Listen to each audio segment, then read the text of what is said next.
anna Muhammadan abduhu wa rasuluhu da'ila ridwanih. Allahumma salli alaihi wa ala alihi wa ashabihi wa ikhwanih. Hadirin dan hadirat yang dirahmati Allah Subhanahu wa taala, kita melanjutkan tentang berbakti kepada kedua orang tua, dan sudah kita sebutkan pada pertemuan lalu bahwasanya berbakti kepada orang tua adalah ibadah yang sangat agung dengan berbagai macam dalilnya, ya. Sampai sebagian ulama ada yang mengatakan hendaknya seorang sehari 5 kali berdoa untuk kedua orang tuanya, karena Allah berfirman, anishkurli wali walidayka ilayal masir, bersyukurlah kepadaku dan bersyukurlah kepada kedua orang tuamu, dan kepadakulah engkau akan dikembalikan. Sebagaimana seorang bersyukur kepada Allah dengan salat 5 waktu dalam sehari semalam, maka hendaknya dia juga mendoakan kedua orang tuanya 5 kali sehari semalam. Ini hanya pendapat, tapi maksudnya ketika Allah menggandengkan untuk bersyukur kepada Allah dengan bersyukur kepada kedua orang tua, menunjukkan bahwasanya hendaknya seorang banyak mensyukuri, itu berterima kasih kepada kedua orang tuanya, di antaranya dengan berbakti kepada kedua orang tuanya. Tapi berbakti kepada orang tua juga bertingkat-tingkat, ya. Berbakti kepada kedua orang tua ketika orang tua masih mampu, masih segar, masih kuat, tentu pahalanya sangat besar, sebagaimana pada pertemuan lalu kita jelaskan. Namun berbakti kepada kedua orang tua ketika mereka sudah jompo, itu lebih besar lagi pahalanya. Kenapa? Karena ketika mereka sudah pada usia jompo, mereka sudah tidak mampu, lebih membutuhkan kepada perhatian, kepada perawatan, lebih membutuhkan kepada anak-anaknya. Makanya Allah mengkhususkan penyebutan ketika sudah tua. Kata Allah Subhanahu wa taala, "Wa qadara rabbuka alla ta'budu illa iyyahu wa bil walidaini ihsana. Imma yablughanna 'indakal kibara ahaduhuma aw kilahuma." Ya, kata Allah Subhanahu wa taala, Allah telah menetapkan, memerintahkan untuk tidak beribadah kecuali hanya kepada Allah saja, dan untuk berbakti kepada kedua orang tuanya. Imma yablughanna indakal kibar, ketika orang tua sudah mencapai masa jompo. Ahaduhuma aw kilahuma, salah satunya atau keduanya. Fala taqul lahuma uffin, jangan katakan kepada kedua orang tua, dan seterusnya sebagaimana dalam ayat surat Al-Isra. Di sini Allah mengatakan ketika keduanya atau salah satunya telah mencapai masa jompo. Makanya dalam satu hadis Rasulullah SAW bersabda, ya ragima anf man adraka abawaihi ahadahuma aw kilahima indal kibar thumma lam yadkhulil jannah. Sungguh merugi, ya, seorang yang sempat diberi kesempatan oleh Allah bertemu dengan kedua orang tuanya di masa jompo, salah satunya atau keduanya, kemudian dia tidak bisa masuk surga. Kenapa? Karena berbakti kepada orang tua di masa mereka jompo itu pahalanya lebih lagi luar biasa, karena mereka dalam kondisi membutuhkan. Makanya jika di antara kita masih mendapati kedua orang tuanya di masa tua, sudah 60 tahun ke atas, 70 tahun ke atas, maka ini kesempatan, ya. Memang ujiannya lebih berat, mungkin lebih banyak ngomel, lebih banyak perhatian, lebih banyak hal lah, namanya orang sudah tua, terkadang lebih baper, lebih perasa, terkadang timbul sifat kekanak-kanakannya, ya, pikunnya, ya, ngomelnya, dan macam-macam. Meskipun berbeda-beda antara orang tua, tapi intinya ketika di masa tua berbakti pada orang tua di masa jompo itu pahalanya lebih besar. Tapi sekarang kita bahas berbakti pada orang tua ketika sudah meninggal. Kita tahu bahwasanya kondisi kita ketika semasa orang tua masih hidup dalam berbakti kepada kedua orang tua, tentunya ada 3 kemungkinan. Kemungkinan pertama, kita kurang dalam berbakti. Ini tentunya banyak orang yang seperti itu, kurang dalam berbakti, dan kemungkinan besar kita termasuk dalam orang-orang tersebut. Ya, ketika orang tua masih hidup, kita kurang berbakti, masih perhitungan, ya, masih sok sibuk, ya, sampai akhirnya orang tua meninggal dunia. Ini baru dirasakan biasanya setelah orang tua meninggal dunia. Jadi banyak di antara kita atau sebagian kita yang ketika orang tua masih hidup kurang dalam berbakti. Atau kemungkinan berikutnya, sebagian kita mungkin durhaka, ketika orang tua masih hidup, ribut sama orang tua, membentak orang tua, berkelahi sama orang tua, membantah orang tua, angkat suara di atas orang tua adalah suatu hal yang biasa dilakukan olehnya. Merendahkan orang tua, malu berjalan bersama orang tua, dia bentuk durhaka kepada orang tua, ya. Pelit terhadap orang tua, dan berbagai macam bentuk kedurhakaan kepada orang tua. Sebagian orang seperti itu. Ini tentu ya hal yang paling berbahaya, durhaka kepada orang tua. Kondisi yang ketiga, dia berbakti. Berbakti, dia tidak pelit, tidak pelit sama orang tua, dia perhatian, dia dikenal sebagai anak yang berbakti.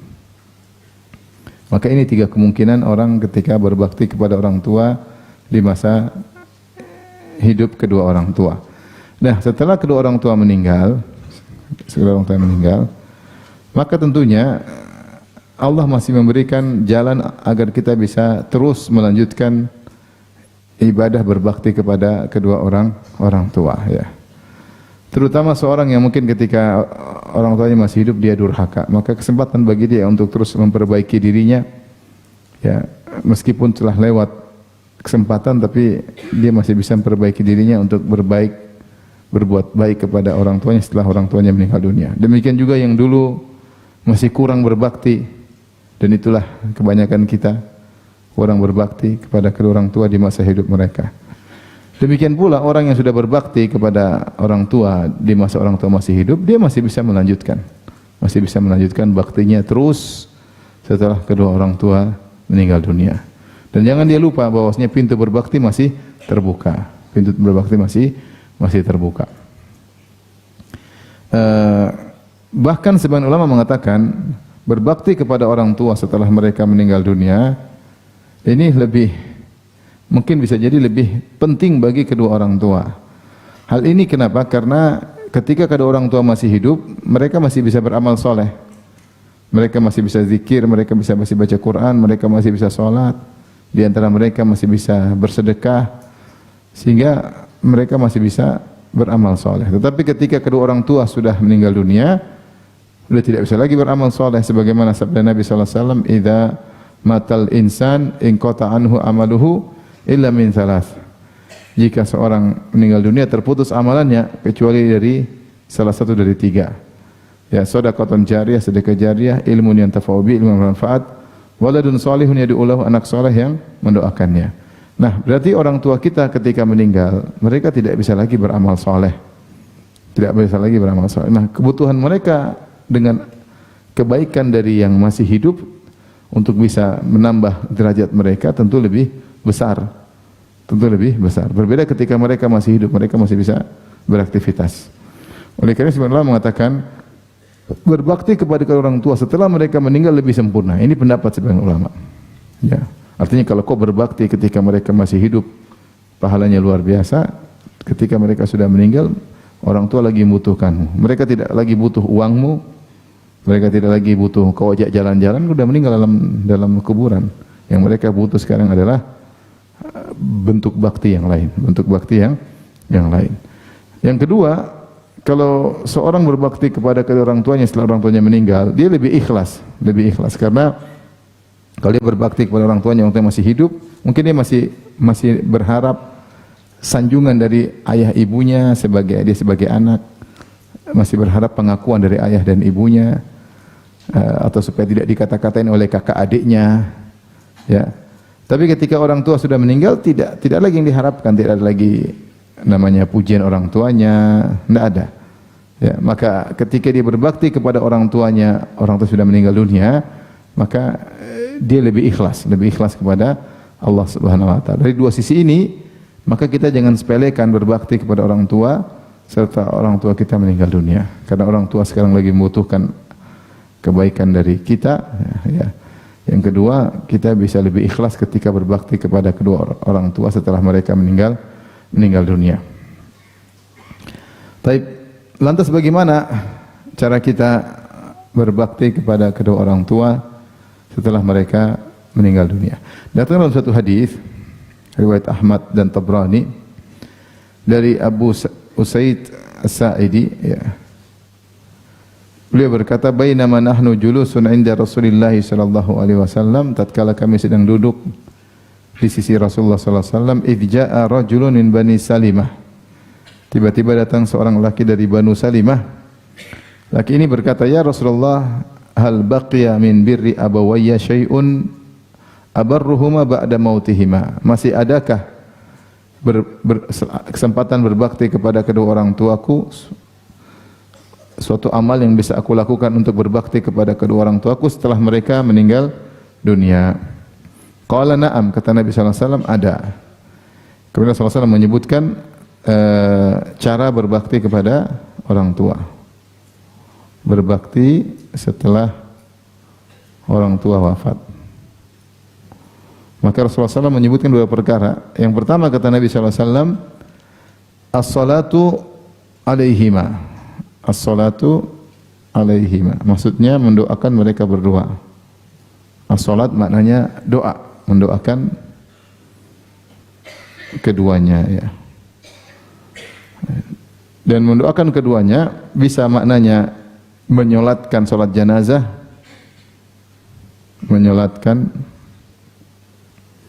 salat jenazah pada atas mereka. Maksudnya kalau orang tua meninggal, berusaha untuk ikut salat jenazah, ya, untuk menyolatkan kedua orang tua. Segala kesibukan tinggalkan kalau bisa salat jenazah. Yang kedua tentunya mendoakan secara umum, mendoakan kedua orang tua.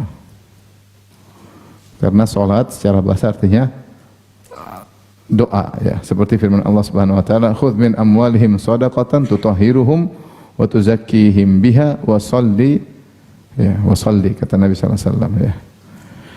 Kata Allah Subhanahu wa taala, ya, ambillah zakat dari mereka, yang zakat tersebut akan membersihkan mereka, mensucikan mereka, dan doakan mereka, ya.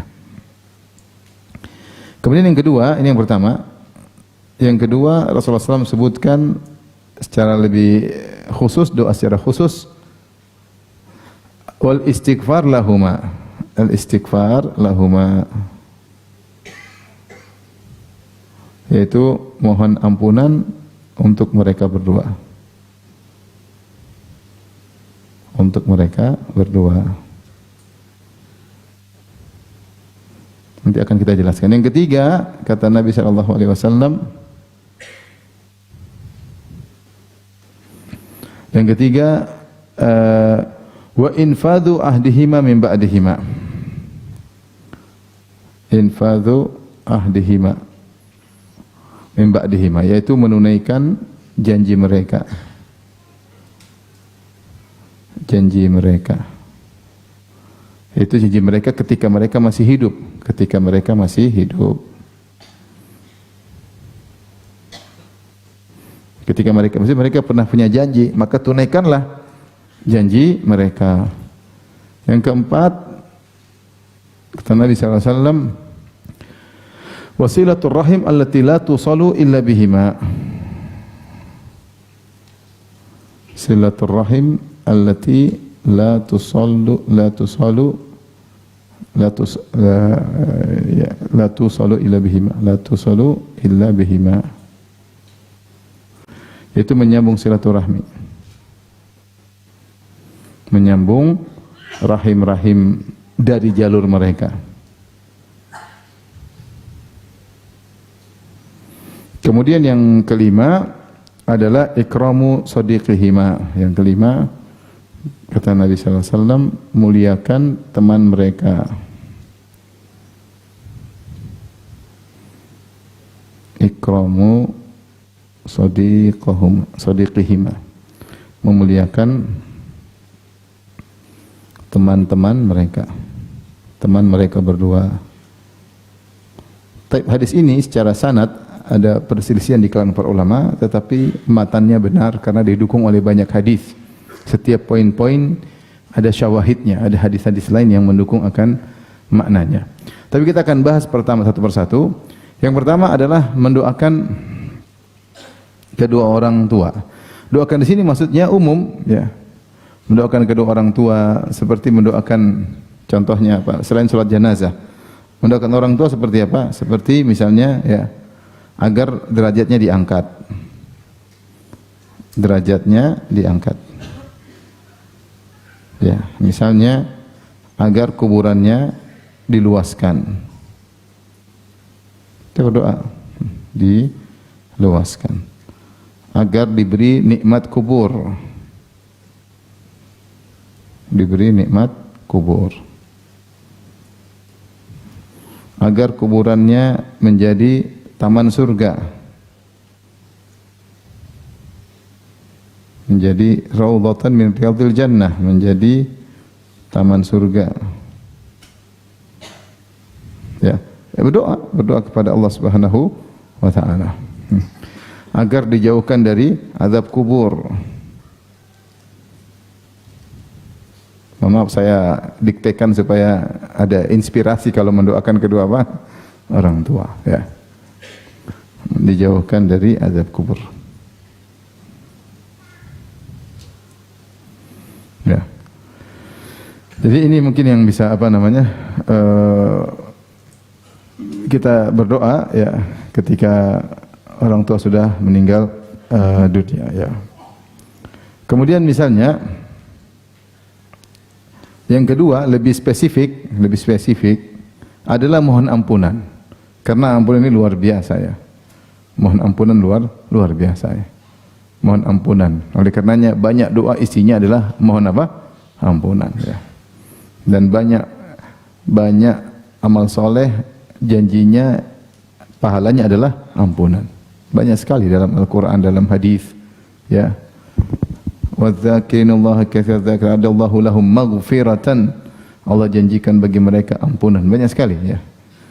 Man shama Ramadan imanan wa ihtisaban ghufira lahu ma taqaddama min dzambi. Siapa yang puasa dengan penuh keimanan dan penuh berharap diampuni dosa-dosa yang telah lalu, ya. Siapa yang berwudu maka gugurlah dosa-dosanya sesuai dengan air yang berguguran dari jari-jarinya, ya. Ampunan. Haji juga demikian, umrah juga demikian. Al-umratu ilal umrah kaffaratul lima bainahuma. Umrah satu dengan umrah yang lain akan menghapuskan dosa-dosa di antara keduanya. Rasulullah SAW mengatakan, man hajja wa lam yarfuth wa lam yafsuq raja' min dhunubi ka yaumil waladatuhu ummuhu. Siapa yang haji mabrur maka akan bersih dari dosa-dosanya seperti baru dilahirkan dari perut ibunya, ya. Jadi doa ampunan ini penting. Makanya ketika Rasulullah SAW mengabarkan kepada Umar akan datang seorang yang doanya dikabulkan, yaitu Uwais Al-Qarani, Rasulullah berkata, fa in istata'ta ya an yastaghfir laka faf'al. Kalau kau mampu wahai Umar, Uwais mendoakan ampunan buatmu, maka lakukanlah. Maka Umar pun selalu mencari Uwais dan dia minta ampuni, tolong mohon kepada Allah ampunan buat saya, ya. Demikian dalam salat doanya juga banyak istighfar. Intinya istighfar ini doa yang spesial. Makanya orang yang paling beruntung yang paling banyak istighfar. Kata Nabi sallallahu alaihi wasallam, "Tuba liman wajada fi sahifati istighfaran katsira." Sungguh beruntung orang yang mendapat dalam catatan amalnya banyak istighfar. Nah, kita jangan istighfar buat diri kita saja, kita istighfar buat kedua orang tua. Di antaranya kita doa, Rabbi ghufirli wa liwalidayya ya warhamhuma kama rabbayani shaghira. Dan itu juga dicontohkan oleh Nabi Nuh. Nabi Nuh alaihissalam berdoa, Rabbi ghufirli wa liwalidayya wa liman dakhala baitiya mu'mina wa lil mu'min wal mu'minat. Ya Allah, ampunilah aku dan kedua orang tuaku. Demikian juga Nabi Ibrahim alaihissalam ingin mendoakan ampunan kepada orang tuanya. Bahkan dia berdoa, ya. Di antara doanya dia berkata, Rabbi ghufirli wa liwalidayya wa lil mu'minina yauma yaqumul hisab. Rabbi ghufirli, oleh ampunilah aku dan kedua orang tuaku. Dan dia menjanjikan ampunan buat ayahnya, sa'astaghfiru laka rabbi, aku akan mohon ampunan buat engkau. Tapi Allah kemudian menegurnya karena ayahnya mati dalam kondisi kafir. Wa ma kana istighfaru Ibrahim li abihi illa an mau'idatin wa'adah iyyah. Tidaklah Ibrahim mohon ampunan buat ayahnya kecuali karena dia sudah terlanjur berjanji. Tapi intinya mendoakan kedua orang tua adalah sunnah para nabi.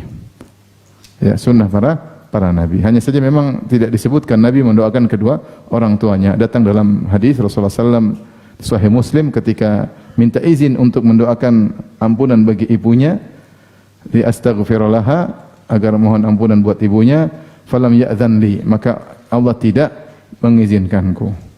Lalu aku minta izin kepada Allah an azuraha, untuk menziarahinya, fa'adzina li, maka Allah mengizinkan aku. Oleh karena kita tidak dapati Nabi pernah berdoa sekalipun Rabbi ghufirli wali walidayya, enggak pernah.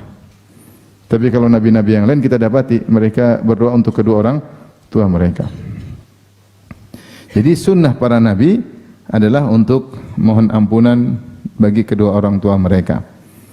Oleh karenanya di antara faedah mengangkat derajat di surga, ya, dalam hadis, ya, istighfar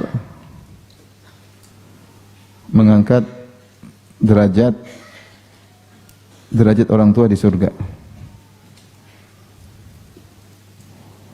Maka selain kita mendoakan tadi doa-doa umum, kita khususkan istighfar buat apa? Buat orang tua. Seperti dalam hadis, inna rajulan laturfa'u darajatu fil jannah. Ada seorang diangkat derajatnya di surga.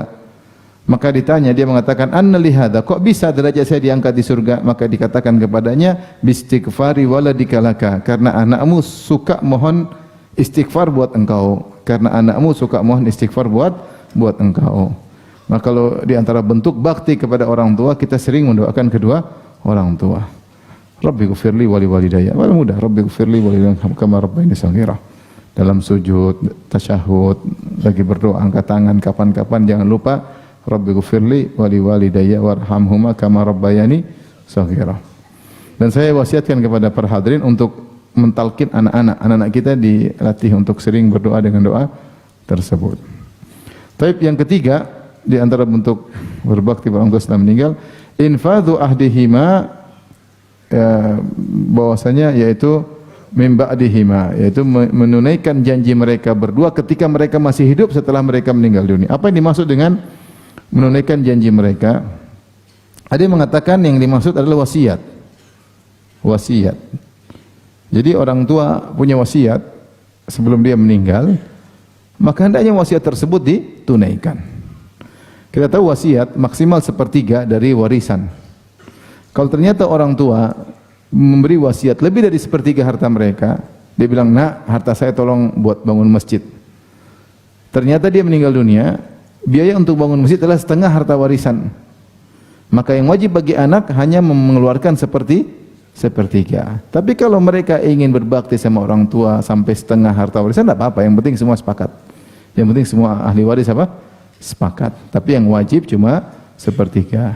Jadi wasiat orang tua jangan lupa untuk ditunaikan. Ini bentuk berbakti kepada kedua orang tua. Di antara juga janji berbuat baik pada orang lain. Berbuat baik pada orang lain. Misalnya kita tahu ayah kita pernah janji sama tetangga, insya Allah nanti saya akan belikan kau ini, insya Allah saya akan umrohkan engkau, insya Allah. Dan kita tahu dia janji sama orang. Dan kita mampu menunaikan janjinya. Kita punya rezeki. Orang ayah kita pernah ngomong sama orang, pernah janji sama orang, ibu kita pernah janji sama temannya, ibu kita pernah janji sama tante kita, sama bibi kita. Kita tahu janji tersebut, di antara bentuk bakti kita tunaikan janji tersebut. Ya. Kita tunaikan janji tersebut. Ya, ini di antara bentuk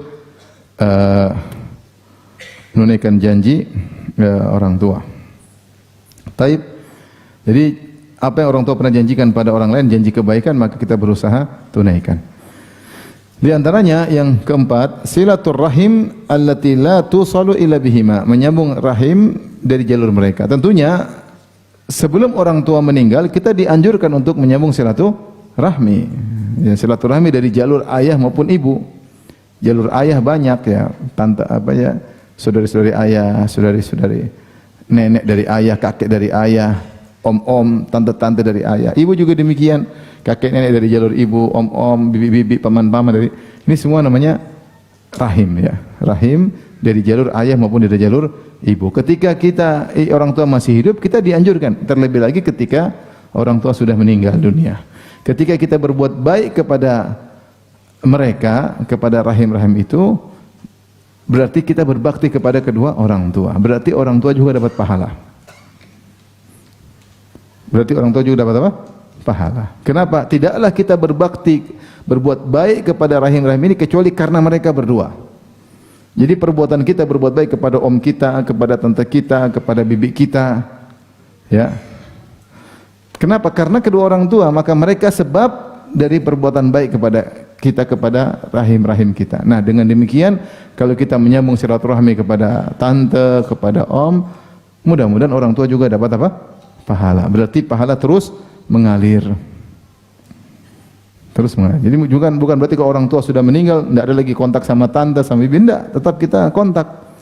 Kalau kita berbuat baik kepada tante, bibi, om, ini orang tua insya Allah juga dapat pahala. Karena tidak kita lakukan kecuali karena mereka berdua. Ini maksudnya adalah menyambung rahim yang tidak disambung kecuali dengan bihima, yaitu menyambung rahim dari jalur mereka berdua. Kita dianjurkan menyambung silaturahmi ketika mereka berdua masih hidup.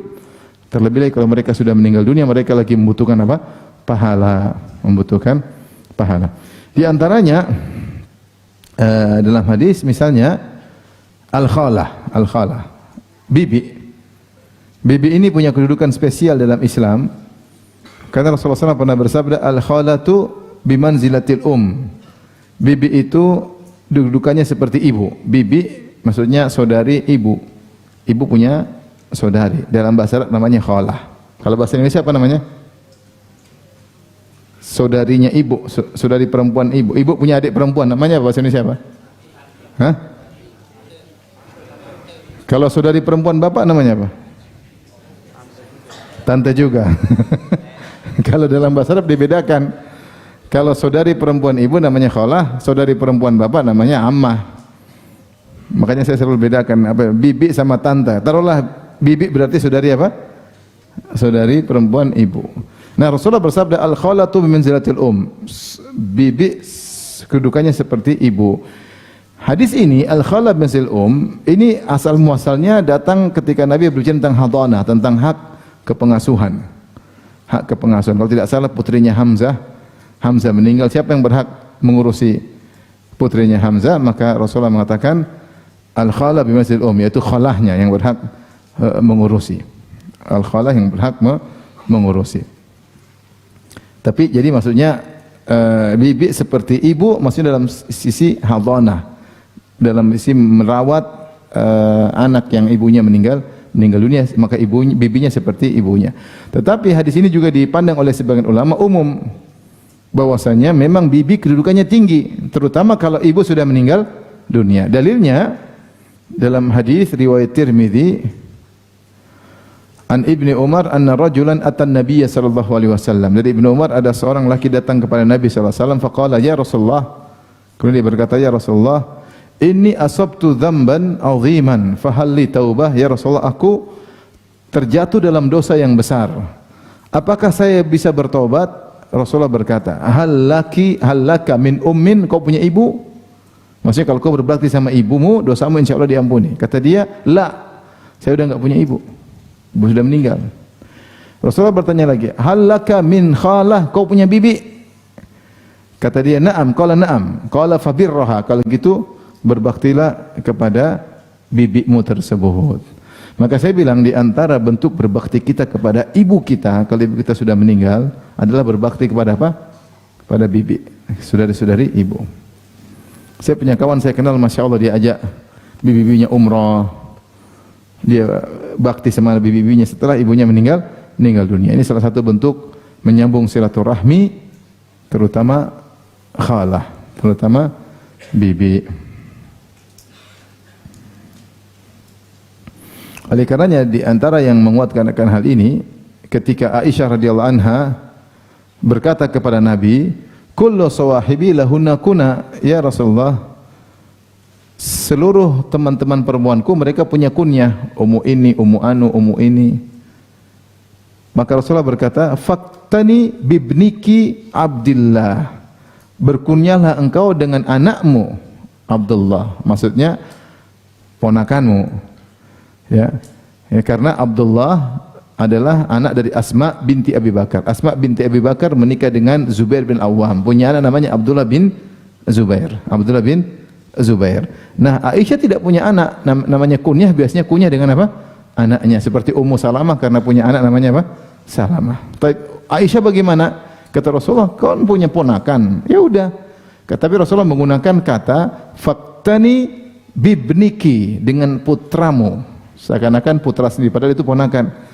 Makanya Aisyah kunyanya Ummu Abdillah karena dia punya ponakan namanya Abdullah ibn Zubair. Jadi Aisyah itu kholahnya Abdullah bin Zubair, ya enggak?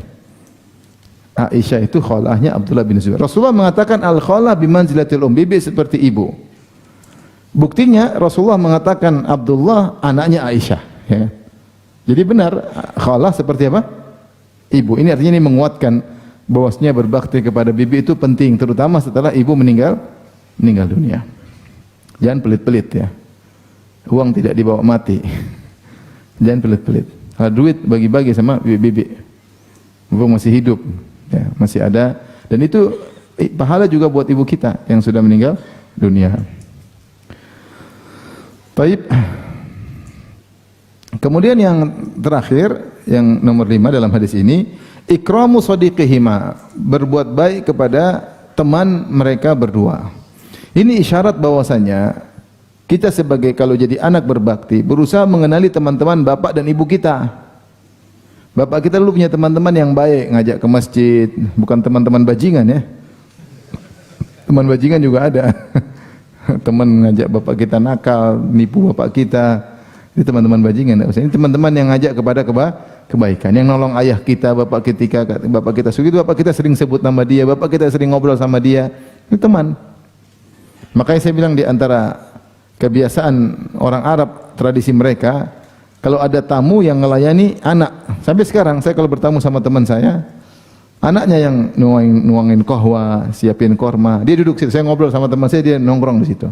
Kapan kopi saya habis, dia datang tuangin. Sehingga dia mengenal, secara otomatis dia mengenal teman-teman siapa? Bapaknya. Nah, kalau kita tahu teman-teman bapak kita, kalau bapak sudah meninggal, berbuat baiklah sama teman-teman bapak. Demikian juga teman ibu. Ibu dulu sering punya teman seorang, sering ngobrol, sering ziarah, sering kunjungan, sering kirim kue. Berarti teman dekat ibu. Berarti teman dekat ibu. Maka ketika kita berbuat baik kepada teman dekat ibu, berarti kita telah berbakti kepada ibu. Berarti ibu dapat juga pahala. Paham? Apa maknanya bakti? Bakti berbuat baik kepada orang tua. Rasulullah menjelaskan bahwasanya kita berbuat baik kepada teman ibu berarti berbakti kepada ibu. Berarti ibu dapat juga efek kebaikan, karena tidaklah kita berbuat baik kepada temannya kecuali karena ibu. Berarti ibu juga dapat pahala. Taib, dalil akan hal ini selain hadis ini tentang kisah Ibnu Umar. Al-Imam Muslim meriwayatkan, jadi Ibnu Umar Rasulullah pernah bersabda, "Inna abarral bir silatul walad ahla wudi abihi ba'da an yuwalli."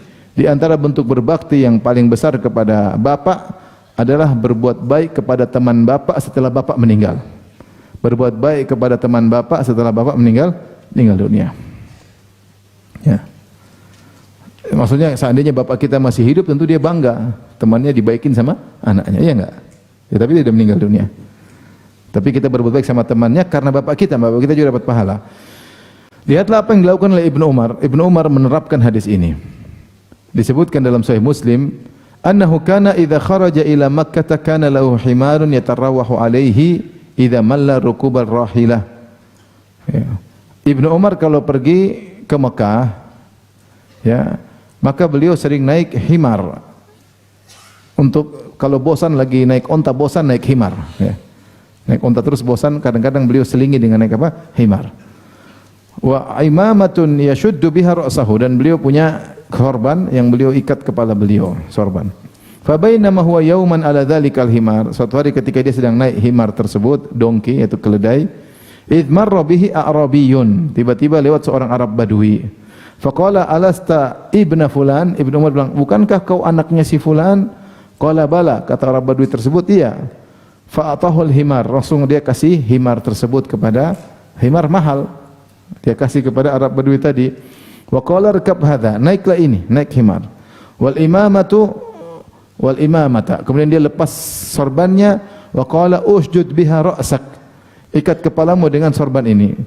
Faqalahu ba'dhu ashabihi, maka murid-murid Ibnu Umar berkata, ghafarallahu laka, semoga Allah ampuni engkau hai Ibnu Umar, a'taita hadzal a'rabiyya himaran kunta tarawha alaihi, kau kasih Arab Badui ini himar yang kau gunakan untuk dikendarai, wa imamatan kunta tashuddu biha ra'saka, kau berikan juga sorbanmu untuk dia. Dalam riwayat orang Arab Badui yardha biyasir, maksudnya kasih sedikit dia sudah senang. Ngapain kasih sampai apa? Himar dikasih, istilahnya lagi naik motor, kok anaknya itu ambil motor. Kalau zaman sekarang ya, lagi naik, ini ya Paijo bener, bin Paimin bener, ini ambil motor. Ini baju, sorban songkok kasih. Maka murid-murid Ibnu Umar heran, ada apa gerangan? Maka dia jelaskan, karena ada hadis, dia mengatakan, inni sami'tu Rasulullah sallallahu yaqul. Aku mendengar Rasulullah sallallahu bersabda, inna min abarril birri silata ar-rajuli ahla wuddi abihi ba'da an yuwalliya. Sungguhnya di antara bentuk berbakti kepada orang tua, kepada ayah yang paling baik adalah menyambung kerabat, ya, berbuat baik kepada keluarga teman bapak, berbuat baik kepada keluarga teman bapak, teman dekat bapak setelah bapak meninggal dunia.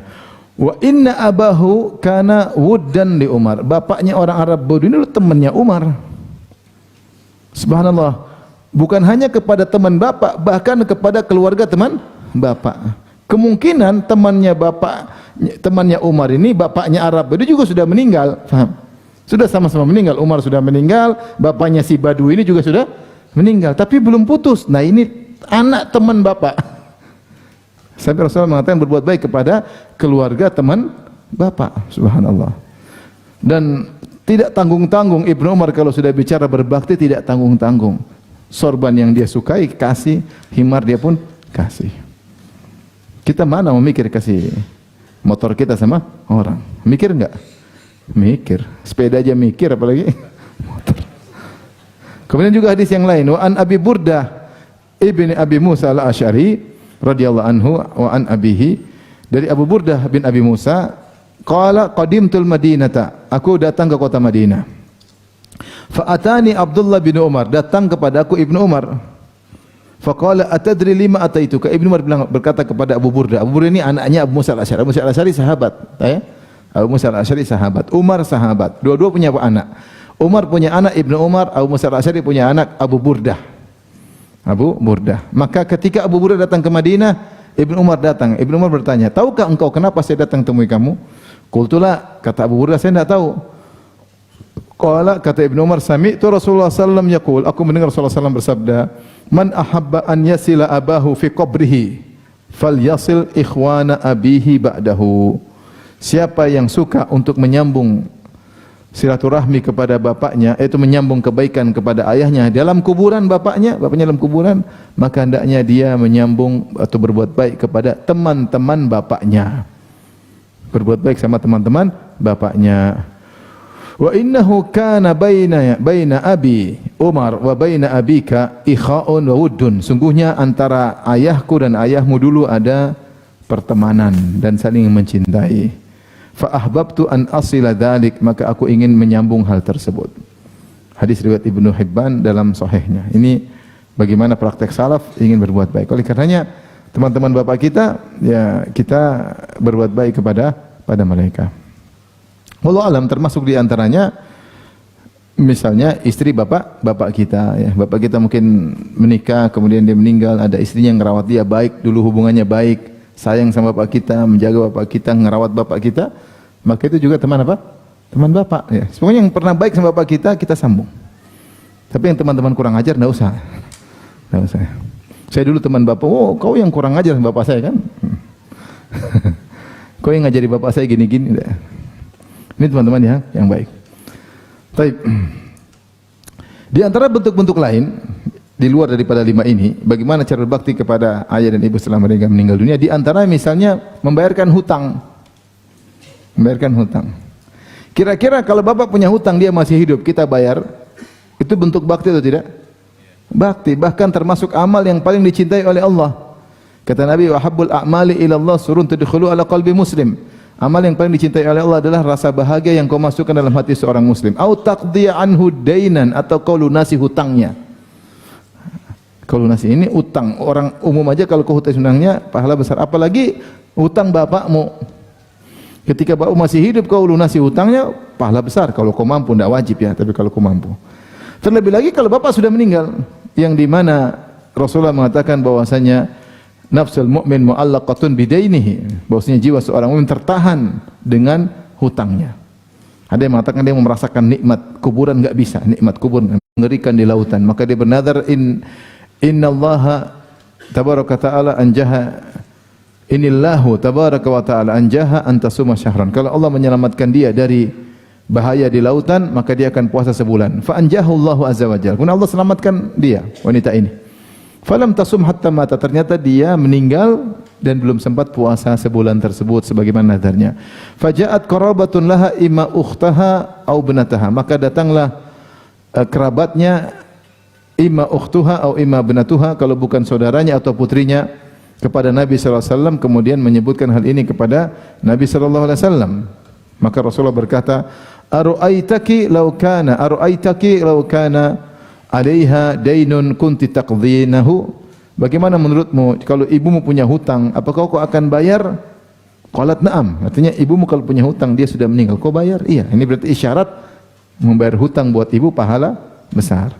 Na'am, qala fadainullahi ahaqqu an yuqda, ibumu juga punya hutang kepada Allah, lebih utama untuk dilunasi, itu hutang puasa. Faqdi an ummiki, maka puasakanlah atas nama ibumu. Kemudian di antara berbuat bakti kepada kedua orang tua setelah mereka meninggal dunia, ini ijma ulama, bersedekah atas nama kedua orang tua. Bersedekah atas nama kedua orang tua. Dari Ibnu Abbas dalam Sahih Bukhari, anna Sa'ad bin Ubadah radhiyallahu anhu tuwfiyat ummuhu wa huwa ghaibun anha. Ibunya Sa'ad bin Ubadah radhiyallahu anhu, ibunya meninggal sementara Sa'ad lagi tidak di rumah. Faqala ya Rasulullah, maka dia berkata kepada Nabi, Rasulullah, inna ummi tuwfiyat wa ana ghaibun anha. Ibuku meninggal sementara aku tidak lagi hadir di sisi ibuku. Ayan fa'uha syai'un an in tasaddaqtu bihi anha. Apakah bermanfaat baginya, bagi ibu, jika aku mensedekahkan sesuatu atas nama dia? Qala na'am, kata Nabi, iya. Qala fa inni ushhiduka anna ha'ithiya al-mikhrab sadaqatun 'alaiha. Maka aku menjadikan kau saksi, kebunku ini aku sedekahkan untuk atas nama ibuku. Lihat, luar biasa. Orang dulu kebun itu lambang kekayaan. Udah punya kebun berarti kaya. Ini Sa'ad bin Ubadah sedekahkan kebunnya buat siapa? Atas nama ibunya. Demikian juga kalau seorang misalnya wakaf untuk orang tuanya, boleh dia bangun masjid niatnya untuk orang tua, dia gali sumur niatnya untuk orang tua. Ini semua adalah bentuk berbakti kepada orang tua. Yang terakhir yang perlu diperhatikan, di antara bentuk berbakti kepada orang tua, seluruh keinginan orang tua dari kebaikan dari kita. Misalnya orang tua bilang, "Nak, kamu kok enggak hafal Quran? Ibu pingin kamu hafal Quran," misalnya. Oh, ini wasiat ibu, laksanakan. Ibu bilang, "Kamu kenapa enggak sholat malam, Nak?" misalnya. "Kamu kenapa enggak puasa sunnah?" Ya, kita ingat wasiat-wasiat ibu, ingin kita puasa sunnah, ingin kita ini. Ibu pingin kamu bangun masjid, ibu pingin lihat kamu haji, ibu kamu bawa keluarga, ibu ingin kamu ajak tantemu haji misalnya. Semua wasiat-wasiat kebaikan yang ibu ingin dari kita, kalau kita kerjakan maka bentuk bakti kepada ibu atau ayah setelah mereka meninggal dunia. Dan itu semua mengalir kepada kedua orang tua. Dan jangan lupa doa yang berkesinambungan, karena doa adalah ciri bahwa seorang anak adalah anak saleh. Rasulullah mengatakan, jika seorang meninggal dunia maka terputus amalannya kecuali satu dari tiga perkara, di antaranya waladun salihun yad'u lahu, anak saleh yang mendoakannya. Berarti ciri anak saleh adalah sering mendoakan kedua orang tua. Maka kalau antum sering mendoakan orang tua, mudah-mudahan ciri anak saleh. Tapi kalau antum sering lupa sama orang tua, berarti antum tidak tahu diri, melupakan kebaikan orang tua. Orang yang tidak tahu diri bagaimana mau dikatakan anak saleh. Tapi demikian saja kajian kita, insyaallah habis azan. Kalau ada yang bertanya saya persilakan. Wallahu ta'ala alam bisawab.